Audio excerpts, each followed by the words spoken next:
This is the best moments of the BBQ Central Show in 10 minutes or less. Ever wish you could re-listen to your favorite interview or segment?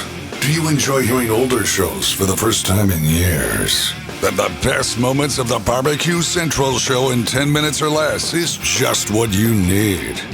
Thanks for listening and enjoy the show. Howdy there, John Solberg here.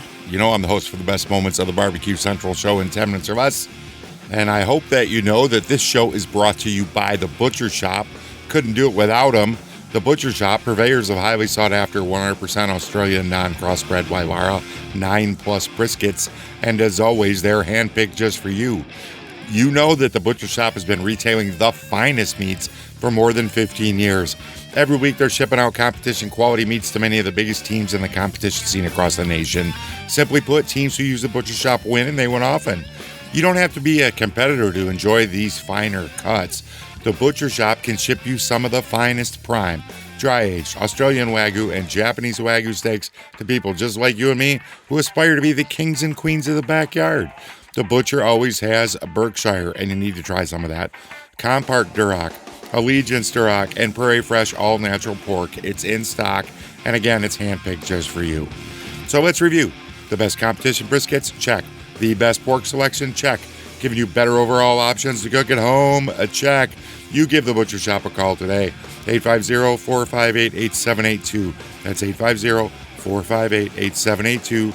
You mentioned the Barbecue Central Show, you're getting 10% off your entire order, and you're going to get that each and every time you call. You can also go check them out on Facebook, facebook.com/The Butcher Shop. Shop is spelled S-H-O-P-P-E. Now, kind of a doubleheader situation. This show was featured last week. It comes from February of 2016. This is the back half of that show. Another reason why you need to go listen to the show is Darren Warth is about to break down his entire brisket program. I'm not kidding.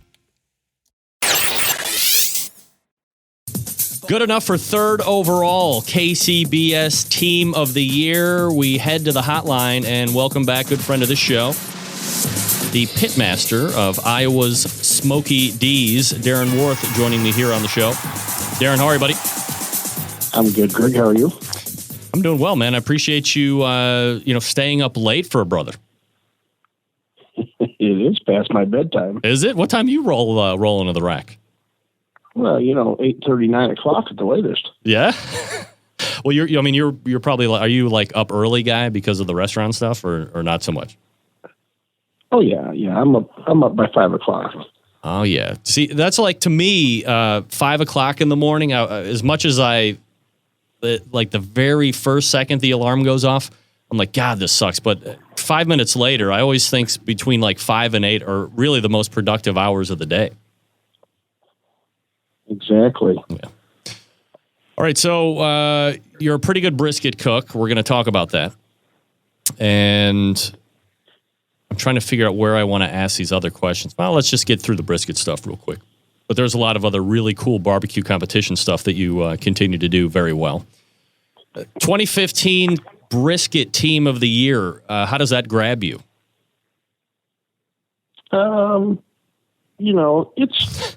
It's good. I really don't get too excited about Team of the Year races.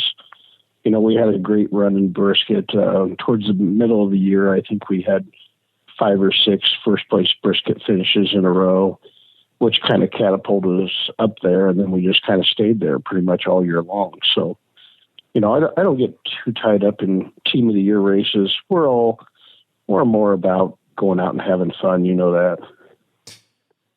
We've done this kind of roundtable show with you before, Darren. Not just you singularly, but we'll follow a similar fashion here, and it should kind of breeze by. Back in the beginning, when did you start competing again, Darren? 2003. All right, 2003. So just a couple of years ago. Were you always using the higher end briskets, or were you prime guy at some point, or like how did you start with that? No, I think when we first started, I think everybody back then, was pretty much using choice briskets. There came a time, I'm going to guess in the, maybe 2008, 2009 area, and I'm not very good with dates, but everybody kind of moved to the CAB thing.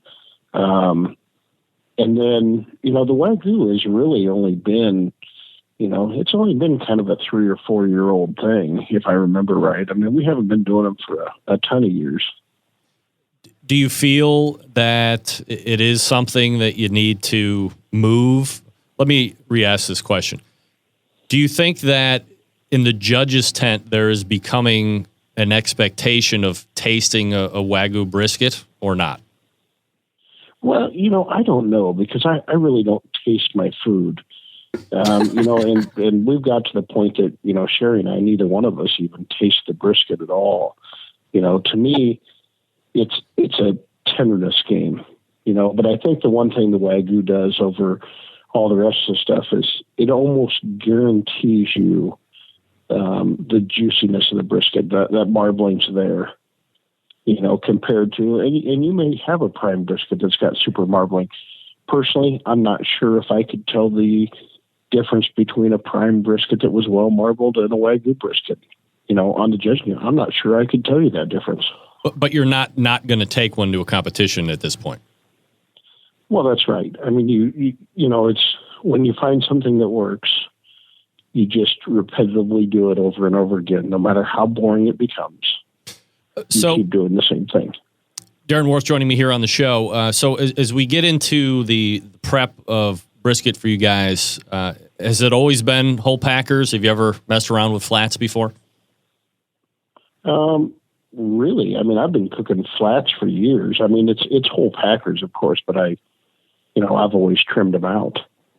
Right from Jump Street? Not right from the beginning. I'm guessing, I don't know time frame, but I've probably started, trimming out flats. I don't know. I've probably been doing it for 5 years now. Are you just a one brisket during the competition cook, or will you do, 2 or 3? Oh no, just one. I'm a strong believer that, people say one's always better than the other, but if you only cook one, how could that be? So does it really, well, I mean, I guess from a financial standpoint, I mean, briskets are now, I don't even know what they are, 180, 130 bucks, 150 bucks or something like that? Oh, probably 160, 70, 80. All right, so, just shy of 200. I mean, you're probably not going to be, spending 550, 600 bucks on briskets just to say you got 3 there to pick your best slices from. That would be fiscally irresponsible, potentially. Do you know people that do that? I'm going to tell you, I said it last week, I'm going to say it this week. This show you need to listen to. Jim Burg on the front end, Darren Warth on the back end. Go make the time, carve out the time, do some commutes to work. Go to thebbqcentralshow.com. There's a link that's going to take you to this complete episode. This is one of the all-time great shows, I think, in the entire catalog of Barbecue Central Show. It has a great, compelling story on the front of this hour, super knowledge in the back of this hour. It's everything you want in entertainment and education all rolled up into one. I'm out of time. I got to go. Till next time on the best moments of the Barbecue Central Show in 10 minutes or less. I'm your host, John Solberg. I look forward to talking to you again soon.